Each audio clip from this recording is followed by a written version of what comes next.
The coffee was still steaming when it hit her face. For one frozen second, the entire luxury hotel seemed to stop breathing. The silver pot slipped from a billionaire's hand, shattered against the marble floor, and hot coffee ran down the waitress's red uniform as laughter echoed around the private dining room. She stood there trembling, humiliated in front of people who had spent more on one dinner than she could earn in a year. But nobody in that room knew the woman they were laughing at was about to be protected by the most powerful man they had ever offended. If stories about second chances, courage, and unexpected love touch your heart, take a moment to like this video, share it with someone who needs hope, and subscribe to Bright Hearts for more stories about second chances and the people who refuse to give up. Her name was Clara, a 28-year-old waitress who had learned early that life did not always reward kindness. She had grown up in a small apartment above an old bakery, raised by a mother who worked double shifts and taught her that dignity was something nobody could take unless you surrendered it yourself. After her mother became ill, Clara left college and began working wherever she could find honest employment. The hotel was supposed to be temporary. It became the place where she spent nearly every waking hour, carrying trays, polishing glasses, and smiling at people who rarely looked her in the eye. That evening, the hotel's most exclusive dining room was reserved for a group of wealthy investors celebrating a major business deal. Their watches could have paid Clara's rent for years, and their suits looked as though they had never touched a crowded bus or a laundromat. She moved carefully among them, refilling glasses and clearing plates while the men discussed private jets, mergers, and millions of dollars as casually as other people discussed groceries. One man, however, seemed different from the rest. He sat quietly at the far end of the table, watching everything without joining the laughter. His name was Adrian Vale, a respected billionaire known throughout the city for his business empire and his ruthless negotiations. He had arrived with 3 security guards who remained near the entrance, dressed simply but carrying themselves with the unmistakable discipline of men trained to notice danger before it happened. Clara had seen Adrian before, not at the hotel, but in quieter places. Months earlier, she had met him at a little neighborhood bookstore while trying to find a rare medical book for her mother. Adrian had been standing alone beside the same shelf, and somehow they had started talking. He had not treated her like a waitress then. He had treated her like a person. Their friendship slowly became something deeper, something Clara had never expected to find. But she had kept their relationship private because Adrian understood that she wanted to be loved for herself, not for his fortune. She had never asked him for money. She had never stepped into his world. In fact, most people in his world did not even know she existed. That night, everything changed. A businessman named Victor Harlan had been drinking heavily. He was irritated because Clara had accidentally placed his dessert on the wrong side of the table.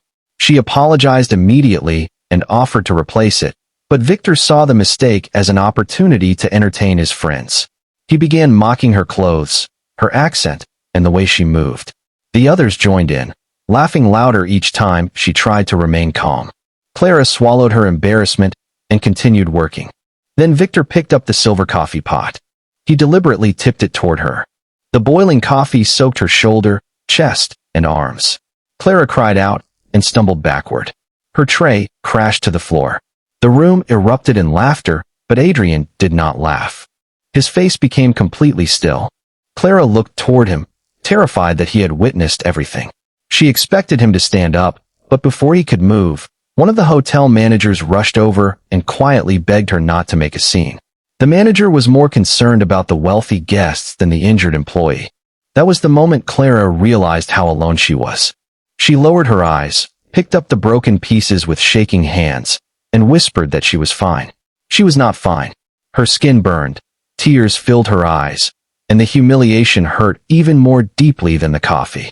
Then the dining room doors opened. Adrian stood. His chair moved across the marble floor with a sound that silenced every laugh. His 3 guards immediately stepped forward behind him. The atmosphere changed so quickly that even Victor's smile disappeared. Adrian walked toward Clara, but he did not touch her until she nodded. He gently removed his jacket and placed it around her shoulders. His expression softened when he saw the tears she was trying desperately to hide. Then he turned toward the table. Nobody laughed anymore. Adrian did not shout. He did not need to. He simply told the hotel manager that Clara was leaving immediately and that every medical expense would be covered. He instructed his guards to make sure nobody followed her. Then he looked directly at Victor and calmly informed him that the security footage would be delivered to the authorities. Victor suddenly realized who Adrian was. The billionaire he had mocked earlier was the same man whose investment firm had recently purchased a controlling interest in several companies connected to Victor's business empire. But Adrian did not threaten revenge. Instead, he said that wealth could buy comfort, influence, and expensive lawyers, but it could never buy the right to humiliate another human being. Clara was taken to a private clinic where doctors treated the burns. Adrian stayed beside her throughout the night. For the first time, Clara stopped pretending to be strong. She cried against his shoulder and admitted that she was tired of always having to prove she deserved respect. Adrian held her hand and reminded her that she never had to earn basic dignity. In the weeks that followed, Clara left the hotel. Adrian never simply handed her a fortune.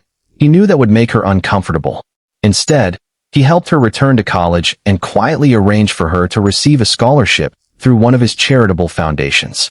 Clara began studying hospitality management, determined to create the kind of workplace where employees were treated with the same respect as wealthy guests. Meanwhile, the hotel faced an investigation. The footage became evidence, and Victor's behavior cost him several business relationships. But Clara refused to celebrate his downfall. She had learned something more important than revenge. Sometimes justice was not about watching someone suffer. Sometimes justice was about making sure their cruelty could never happen again. Months later, Clara stood in a newly renovated restaurant operated by the company she had once dreamed of owning. She wore a simple uniform, but this time she was not serving anyone. She was managing the entire floor. Near the entrance stood Adrian, watching her with the same quiet smile he had given her in the bookstore months earlier. He had brought the same 3 guards, but they remained outside. Clara no longer needed protection from people who thought money made them superior. She had found her own strength. When she walked toward Adrian, she realized the coffee had changed her life. Not because the humiliation was deserved, and not because cruelty was somehow a blessing, but because one terrible moment had revealed who truly stood beside her. If this story touched your heart, please like the video, share it, and subscribe to Bright Hearts. Your support helps these stories reach someone who may be struggling silently and needs to remember that one painful chapter does not have to become the ending. And before we finish, comment, "Dignity always wins," if you believe no amount of money gives anyone the right to humiliate another human being. Clara once stood in a room where powerful people laughed while she cried. Months later, she stood in a place she had helped build, surrounded by people who respected her, with the man she loved beside her. Her greatest victory was never the billionaire who came to defend her. It was the woman she became after everyone else tried to make her feel small. Sometimes life burns us in ways we never expected. Sometimes people make us feel invisible. But the story of Clara reminds us that pain can pass, dignity can return, and love can arrive not to rescue us from who we are, but to remind us of the strength we had all along. And sometimes, the person everyone overlooks is the person whose story deserves to be remembered.